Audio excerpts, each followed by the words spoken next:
नमस्कार दोस्तों, मोटिवेशनल सुरभि में आप सबका स्वागत है।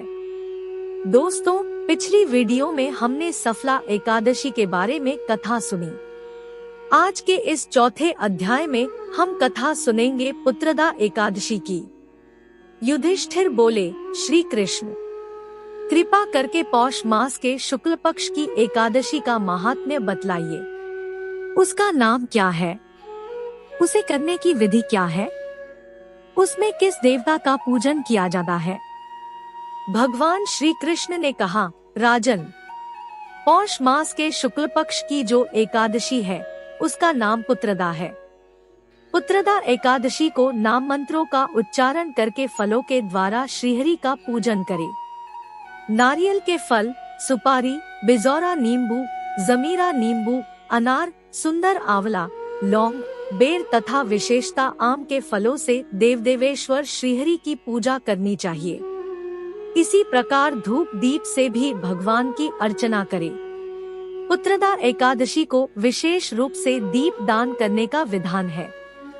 रात को वैष्णव पुरुषों के साथ जागरण करना चाहिए।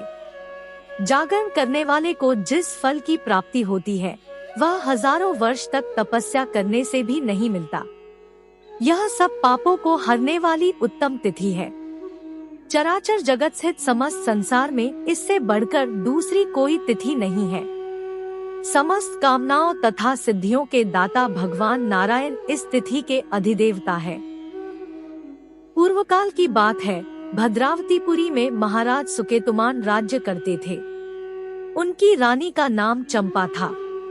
महाराज को बहुत समय तक कोई वंशधर पुत्र नहीं प्राप्त हुआ, इसलिए दोनों पति पत्नी सदा चिंता और शोक में डूबे रहते थे। महाराज के पितर उनके दिए हुए जल को शोकोच्छ्वास से गर्म करके पीते थे। महाराज के बाद और कोई ऐसा नहीं दिखाई देता जो हम लोगों का तर्पण करेगा। यह सोच सोचकर पितर दुखी रहते थे। एक दिन महाराज घोड़े पर सवार हो गहन वन में चले गए। पुरोहित आदि किसी को भी इस बात का पता न था। मृगों और पक्षियों से सेवित उस सघन कानन में महाराज भ्रमण करने लगे। मार्ग में कहीं सियार की बोली सुनाई पड़ती थी तो कहीं उल्लुओं की।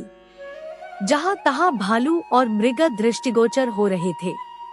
इस प्रकार घूम घूम कर महाराज वन की शोभा देख रहे थे। इतने में दोपहर हो गई। महाराज को भूख और प्यास सताने लगी। वे जल की खोज में इधर उधर भटकने लगे। किसी पुण्य के प्रभाव से उन्हें एक उत्तम सरोवर दिखाई दिया, जिसके समीप मुनियों के बहुत से आश्रम थे। शोभाशाली नरेश ने उन आश्रमों की ओर देखा। उस समय शुभ की सूचना देने वाले शकुन होने लगे। महाराज का दाहिना नेत्र और दाहिना हाथ फड़कने लगा, जो उत्तम फल की सूचना दे रहा था। सरोवर के तट पर बहुत से मुनि वेद पाठ कर रहे थे। उन्हें देखकर महाराज को बड़ा हर्ष हुआ। वे घोड़े से उतरकर मुनियों के सामने खड़े हो गए और पृथक पृथक उन सब की वंदना करने लगे। वे मुनि उत्तम व्रत का पालन करने वाले थे। जब महाराज ने हाथ जोड़कर बारंबार दंडवत किया, तब मुनि बोले, राजन, हम लोग तुम पर प्रसन्न हैं। महाराज बोले, आप लोग कौन हैं? आपके नाम क्या है तथा आप लोग किस लिए यहाँ एकत्रित हुए हैं? कृपया यह सब बताइए। मुनि बोले, राजन, हम लोग विश्वदेव हैं। यहाँ स्नान के लिए आए हैं। माघ मास निकट आया है। आज से 5वें दिन माघ का स्नान आरंभ हो जाएगा। आज ही पुत्रदा नाम की एकादशी है, जो व्रत करने वाले मनुष्यों को पुत्र देती है।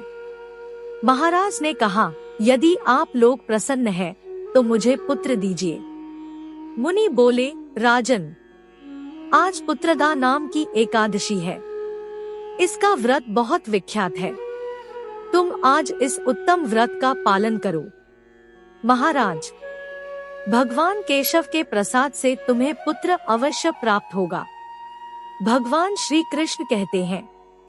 युधिष्ठिर, इस प्रकार उन मुनियों के कहने से महाराज ने उक्त उत्तम व्रत का पालन किया।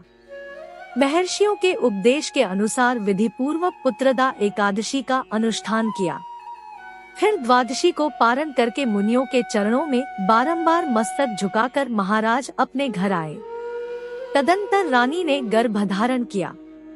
प्रसवकाल आने पर पुण्यकर्मा महाराज को तेजस्वी पुत्र प्राप्त हुआ, जिसने अपने गुणों से पिता को संतुष्ट कर दिया। वह प्रजा का पालक हुआ। इसलिए राजन, पुत्रदा का उत्तम व्रत अवश्य करना चाहिए। मैंने लोगों के हित के लिए तुम्हारे सामने इसका वर्णन किया है। जो मनुष्य एकाग्रचित्त होकर पुत्रदा एकादशी का व्रत करते हैं, वे इस लोक में पुत्र पाकर मृत्यु के पश्चात स्वर्गगामी होते हैं। इस महात्म्य को पढ़ने और सुनने से अग्निष्टोम यज्ञ का फल मिलता है। तो दोस्तों, यह थी कथा पुत्रदा एकादशी की। 5वें अध्याय में हम सुनेंगे शक्तिला एकादशी की कथा।